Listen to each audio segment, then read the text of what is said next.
Mas Rawan, sosok yang viral karena videonya dengan tumpukan uang.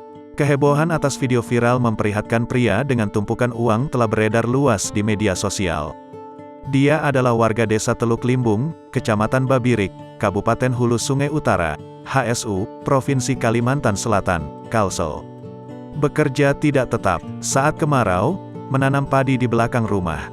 Jika tidak, membantu mengangkat kayu warga lain. Rumahnya sangat sederhana dengan ukuran sekitar 4 x 6 meter, terdapat satu kamar, ruang tamu dan dapur tanpa sekat yang berada di bagian belakang rumah. Rumah terbuat dari kayu, tampak beberapa lantai yang mulai rapuh, dengan sebagian dinding yang terlapis terpal karena ada bagian yang berlubang. Menurut Imam, warga setempat, tetangganya tersebut tidak berbeda dengan warga pada umumnya, sering bertegur sapa dan juga aktif di kegiatan kemasyarakatan.